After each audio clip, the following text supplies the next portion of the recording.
My career path has helped me shape how I view fatherhood because I'm always trying to connect with people, always trying to relate with people, not just in my career, but also at my home. And so working with people, working with the public, and working with children has really given me the people skills that I need to be able to be that ideal father that my children deserve. My profession is my life. Everything I learn as a parent, I bring to my work. And everything I learn in my work, I bring it back home to become a better dad.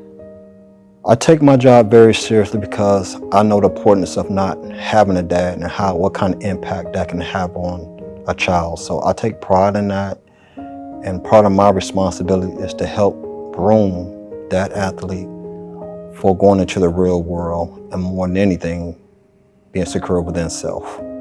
I've been with the agency for 21 years, and for these last 21 years, I've had the opportunity to see a variety of different approaches to fatherhood.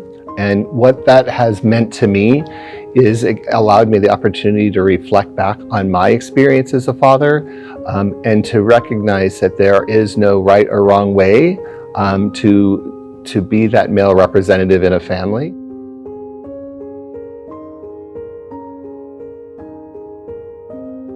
Being raised by a single mom, being a dad is being able to be something that I didn't have in my own life. Being able to show up, being able to fill in the gaps where, again, I have voids in my life. So being a father, I mean, it just showed me that it's no longer about me. It's about, the legacy that I'm building and I'm passing on to my children. Being a dad, to me, means guiding my children. We have these little souls that trust us and love us unconditionally. It's our responsibility to help them grow up and become happy and successful individuals.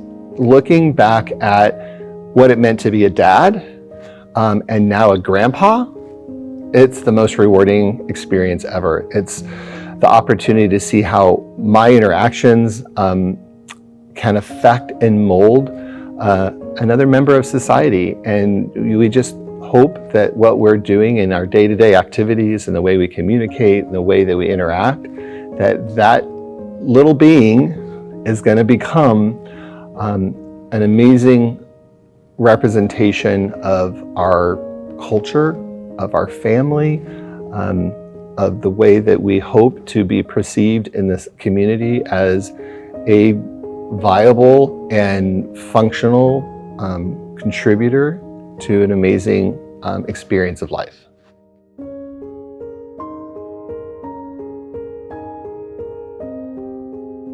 To me personally, being a dad has really set me free. I love acronyms. I'm in education. The F stands for focus. It's caused me to be focused on myself, to make sure I'm healed and I'm whole, and then focused on my family. And then after that's taken care of, then I'm available to the world. So that's my F. My R is it's caused me to be reliable and more responsible. Children don't look at us, they look to us. They look to us for all of their needs to be met. So it's caused me to be more reliable and more responsible. It's also caused me to be engaged, to be focused, to be present in their lives, and not just at events and thinking about work and thinking about this and thinking about that, but actually be there enjoying that moment, because we won't get those moments back. And then the last thing, it brings this excitement when you see them thriving, when you see them doing what they've been designed to do, when you see them in their wheelhouse, as they say. It really brings excitement to me as a father to see them thriving. And so that acronym FREE is something that really has come to light since my children have gotten older and have really gotten out on their own. It's no longer about me. It's no longer about Jabre and Jabre excelling and Jabre being fulfilled. It's about my son, about my children. I think that, fatherhood, it gave me something more to come back home to. It gave me something to make sure that I'm making inside of that, my home at night, or, when I am away, I'm doing everything that I'm supposed to be doing to, again, align with the legacy and the foundation I built for my children. And so it reminded me that when my son came into this life, that, again, it was no longer about just Jabre. It was about, now being a coach, and raising up my son to be, greater than I was.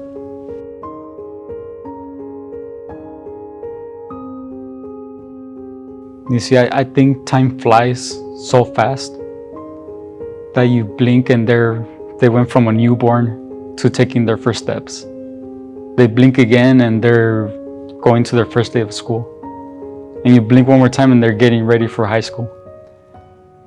I want them to remember me as the dad who was always there. That every moment of their life mattered. That if they needed me and they said, "Dad, I need you," I was there with an open heart. I want them to remember me as the one who taught them never to give up. That whenever they are facing challenges in life, they're able to hear my voice telling them, "You can do it. I know you can overcome challenges." My child will remember that I was consistent, I was hands-on, no matter what the situation was. That unconditional love was always on display. What I would want my children to look back at and see that through every hurdle, through every drive, their father never gave up. And if there's any lesson I could pass on to them long after I'm gone, is that regardless of how hard it gets, as long as we have a breath in our body, we have a chance, we have a fighting chance. And that's what I would want my children to know, that their father didn't give them a perfect life, but their father gave them a life worth passing on to their children. And I didn't give up. I gave them my all. I built something that was for them. It was never for me. And that their father just showed up every single day and was the best father that he could be, that he knew how to be. I want my children to remember most that I was there for them. I was present. I wasn't just like at an event. I was actually there at the event, mentally focused, paying attention. I want them to remember that they were important to me, and I didn't just tell them that, I really showed them that they were a priority in my life, and they got my time, they got my energy, they got my effort, they got my focus, they got the best that I had to offer. I think ultimately my hope is that they would see kindness and the ability to be humble. There's a lot of stressful situations as a parent.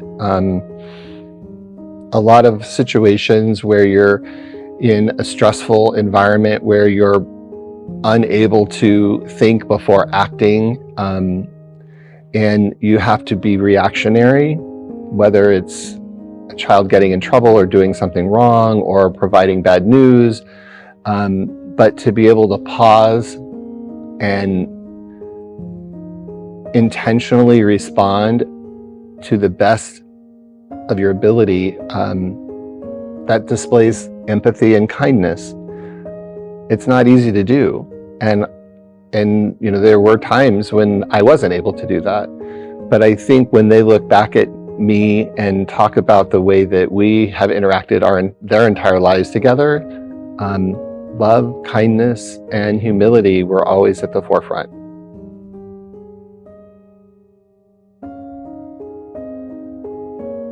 From my childhood to my two sons' life, I'm living through them. They have already accomplished something I didn't have by having two parents in the household, being exposed to some things in this world did not know exist, as far as being able to travel,